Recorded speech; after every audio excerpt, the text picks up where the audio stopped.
बिस्मिल्लाहिर्रहमानिर्रहीम। अस्सलाम वालेकुम वरहमतुल्लाहि वबरकातुहू। अल्लाहुम्मा सल्लि अला मुहम्मदिन व अला आलि मुहम्मद। रब्बि इश्रह ली सदरी व यस्सिर ली अमरी वहलुल उक़दतम मिन लिसानी यफ़क़हू क़ौली। आमीन।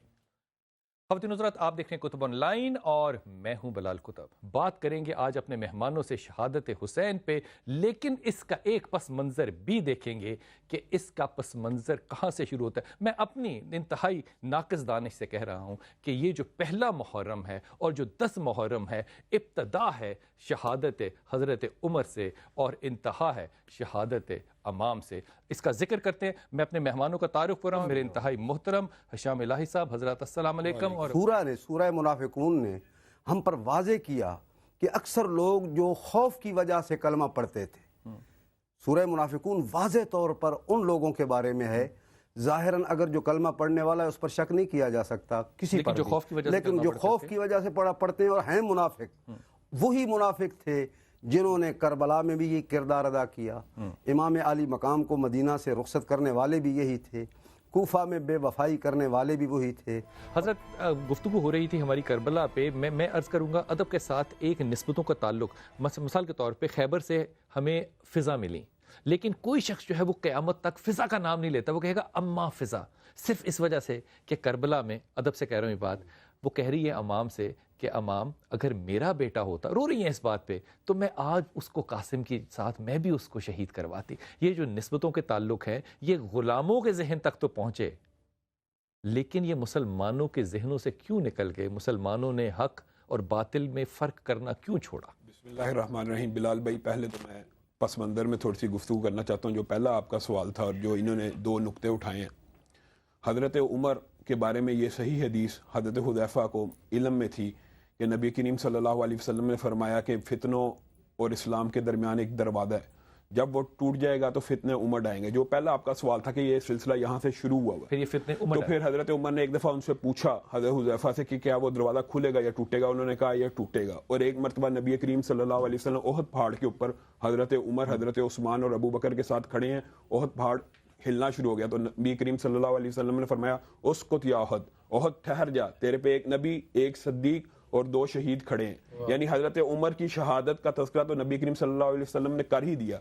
और जहाँ तक ये बात इन्होंने एक नुक्ता उठाया है, ये बात तमाम कुतुब में मौजूद है कि हज़रत उमर का जो कातिल था अबू लुलु फ़िरोज़ अल मजूसी, उसका इस्लाम से कोई ताल्लुक नहीं था। और उसके पास जब हज़रत उमर के पास कासिद आया, हज़रत उमर ने बाकायदा उससे पूछा मुझे कत्ल करने वाला कौन है। उन्होंने कहा वो कोई कलमा गो नहीं। हज़रत उमर ने शुक्र अदा किया, अल्लाह तेरा शुक्र है कि जिसने ज़मीन पे कभी सजदा नहीं किया मैं उसके हाथों मार रहा हूँ। तो हज़रत उमर का कत्ल बहरहाल मुनाफिकों ने नहीं किया। हाँ, हज़रत हुसैन के कत्ल में ज़रूर मुनाफिकीन वगैरह शामिल हैं। जो हज़रत उमर ख़त्ताब का इश्क है अहले बैत से, उसमें 2 जुमले फरमाइए। ये अकीदत आप किस तरह देखते हैं? देखिए बिलाल भाई, ये उनका इश्क कोई ढक्का छुपा नहीं है। वो तो यहाँ तक है कि एक दफ़ा उनके साहबजादों ने कह दिया कि ये हमारे नौकर के बेटे हैं, तो हजरत अब्दुल्ला बिन उमर शिकायत करते हैं कि ऐसी बात हो गई, ऐसी बात आपने कह दी कि हम तो खलीफतुल मुस्लिमीन के बेटे हैं, अमीरुल मोमिनीन के बेटे हैं, और आप हमें कहते हैं कि हमारे नौकर के बेटे हो।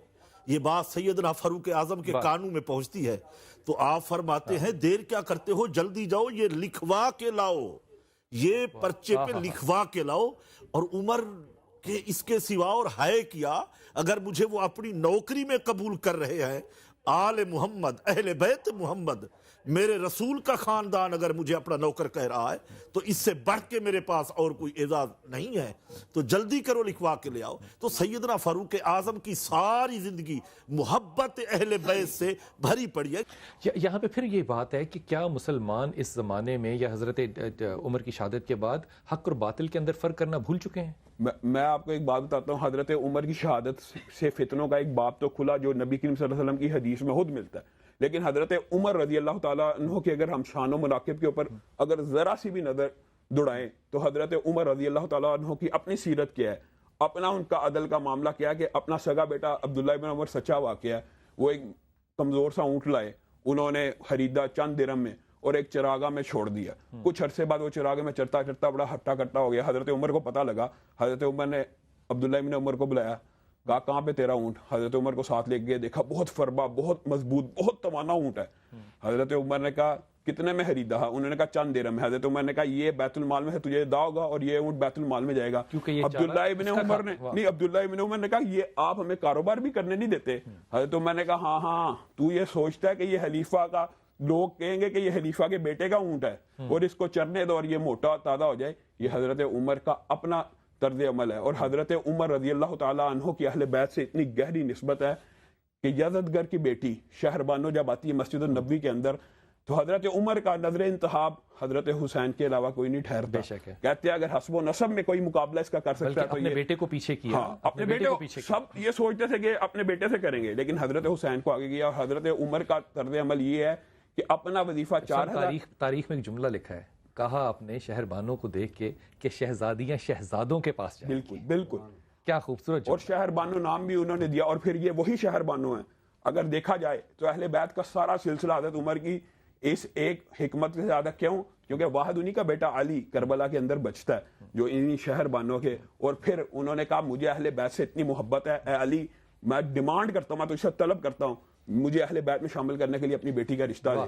اور شیعہ کی اور سنیوں کی تمام کتب میں یہ واقعہ صراحت سے موجود ہے، چاہے فروع الکافی ہو، چاہے ملا باقر مجلسی کی کتاب ہو، ساری کتابوں میں واقعہ موجود ہے کہ حضرت ام کلثوم کا نکاح پھر حضرت عمر سے ہوا، اور حضرت عمر نے یہ نکاح صرف اس لیے کیا کہ میں اہل بیت کے اندر شامل ہو جاؤں۔ یہ وہی حضرت عمر ہیں کہ جو پہلے اپنی بیٹی نبی کریم صلی اللہ علیہ وسلم کو دیتے ہیں، نبی کریم اپنی بیٹی حضرت علی کو دیتے ہیں، اور حضرت علی اپنی بیٹی حضرت عمر کو دیتے ہیں۔ یہ رشتے تو اتنے کلوز ہیں۔ حضرت عمر جن کے متعلق بھی ہمارے بھائی احتشام صاحب بھی اور مولانا اقبال صاحب بھی ذکر کر رہے تھے کہ پیغمبر عالم حضرت محمد رسول اللہ صلی اللہ علیہ وسلم نے فرمایا لو کان بعد النبی لکان عمر، اگر میرے بعد کوئی نبی ہوتا تو عمر ہوتا۔ اور حضرت عمر فاروق رضی اللہ تعالیٰ عنہ کے آنے کے بعد میرے نبی نے نماز دار ارقم میں ادا نہیں کی، میرے نبی نے نماز بیت اللہ کے سائے میں ادا کی۔ خطاب کا جملہ کیا خوبصورت ہے، محمد سے کہتے ہیں کہ کیا ہم حق پر نہیں ہیں؟ اگر ہم حق پر نہیں ہیں تو ہم نماز جو ہے وہاں پڑھیں گے۔ جو جلسہ جا رہا، جلوس جا رہا تھا، اس میں حضرت حمزہ ساتھ تھے، عمر خطاب تھے، تلوار ہاتھ میں تھی، اور یہاں جا کے سجدہ کریں گے۔ مجھے یہ جو واقعہ ہے حضرت عمر خطاب کا جو کہ اپنے بیٹے کو کہا، اس روایت کو مکمل کر دوں۔ حضرت عمر خطاب اپنے بیٹے عبداللہ بن عمر کو کہتے ہیں کہ عبداللہ تیرے باپ کے پاس کوئی اعمال نہیں ہے جو وہ خدا کو جا کے اپنا چہرہ دکھائے گا، جب تیرا باپ قبر میں لیٹ جائے تو یہ رکا جو کہ تو لے کر آیا ہے حسین سے، یہ میرے ہاتھ میں پکڑا دینا، جب فرشتے حساب لینے آئیں گے تو مجھ سے پوچھیں گے کہ تیرا رب کون ہے، میں یہ شہادت دوں گا کہ یہ تیرے چاہنے والوں کا، یہ تیرے چاہنے والوں کی مغفرت ہے جو میں لے کے قبر میں لوٹا ہوں۔ خواتین و حضرات، جب یہ عشق ہو تو خدا کی قسم آپ کے انداز جو بھی بیان کے ہوں، بیان کا انداز صرف ایک ہی ہوگا کہ اللہ کرے کہ ہماری آنکھوں سے ایک آنسو ہماری مغفرت کا وسیلہ بن جائے۔ انشاءاللہ ملاقات ہوگی آپ سے۔ السلام علیکم ورحمۃ اللہ وبرکاتہ۔